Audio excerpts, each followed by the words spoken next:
সম্মানিত সুধী মণ্ডলী, আসলে মাধ্যমিক শাখার অষ্টম শ্রেণীর যে জুনিয়র বৃত্তি পরীক্ষা আজকে একেবারে শেষ দিন এবং আমরা দেখতে পাচ্ছি আজকে পরীক্ষা দিয়ে আমাদের শিক্ষার্থীরা সবার ফুরফুরে মেজাজ, মানে হাসি খুশি চেহারা, তাদের বোঝা যাচ্ছে অনেকে পরীক্ষা ইনশাল্লাহ অনেক ভালো।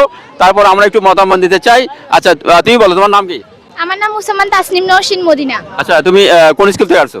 আমি রামপুরা দিমিখু উচ্চ বিদ্যালয়। তো আজকে মানে যে বৃত্তি পরীক্ষা শেষ হলো, আমরা কি মানে এই যে টোটাল যে 4টা সাবজেক্ট পরীক্ষা হলো, সব মিলে কি আশা করা যায় বৃত্তি হবে ইনশাল্লাহ? ইনশাল্লাহ। তাই? আচ্ছা, ধন্যবাদ। আচ্ছা, তোমার নাম কি বলো? মুসাম্মদ সিনহা আক্তার। আচ্ছা, কোন স্কুল থেকে আসছো তুমি? আমিও রামপুরা বহুমুখী উচ্চ বিদ্যালয়। ও আচ্ছা, তো মোটামুটি সব মিলে কি প্রশ্নটা ভালো ছিল আজকে? হ্যাঁ, প্রশ্ন সহজ এসেছিল, কমনে এসেছিল প্রশ্ন, আর আশা করা যায় যে বৃত্তি আসবে। মাশাল্লাহ মাশাল্লাহ, তার কিন্তু সে আশাবাদী, আমরা দোয়া করি তার যেন বৃত্তি হয়ে যায়।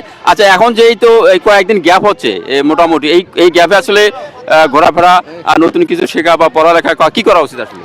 আমরা তো নতুন বই পেয়েছি, নতুন বই আমরা ভালো করে দেখতে পারিনি কারণ বৃত্তি পরীক্ষা ছিল। এখন বাড়িতে গিয়ে দেখতে হবে বইগুলো কিরকম, আর ঘাটতিগুলো ভালো করে পড়াশোনা করলে ঘাটতিগুলো পূরণ করা যাবে ইনশাল্লাহ। হ্যাঁ, খুব ভালো লাগলো। আচ্ছা, তুমি বলো তো যে এই অষ্টম শ্রেণীর যে বইগুলো, এই বইগুলো কি গুছিয়ে রাখবে না বিক্রি করবে? গুছিয়ে রাখবো অবশ্যই। কেন কেন কি কাজে লাগতে পারে? কারণ এগুলো আমার মানে স্মৃতি বহন করে। হ্যাঁ। এগুলো আমার স্মৃতি বহন করে, আবার অনেক মানে 2025 সালে আমার জীবনে যেগুলো ঘটেছে সেগুলোর সাথে এই বইয়ের অনেক সম্পর্ক। বাহ, খুব সুন্দর কথা বলেছে যে এখান থেকে আমাদের আবার প্রয়োজনীয় কিছু হতে পারে। আমি সম্মানিত একজন গাইডেনকে দেখতে পাচ্ছি, তার একটু মতামত দিতে চাচ্ছি যে আজকে যে পরীক্ষা শেষ হলো, এই শেষ মুহূর্তে আসলে আপনার অনুভূতি কি, কেমন লাগতেছে সব? না, আজকে আমি অত্যন্ত খুশি যে অনেকদিন পর আবার জুনিয়র বৃত্তি পরীক্ষা চালু হয়েছে।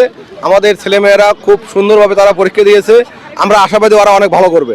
জি, ধন্যবাদ। আপনার পরিচয়টা একটু বলেন। আমি একজন হাই স্কুল টিচার, আমি হরিনাথপুর দ্বিমুখী উচ্চ বিদ্যালয়ের গণিতের শিক্ষক এবং পাশাপাশি আমার একটা কেজি স্কুল আছে।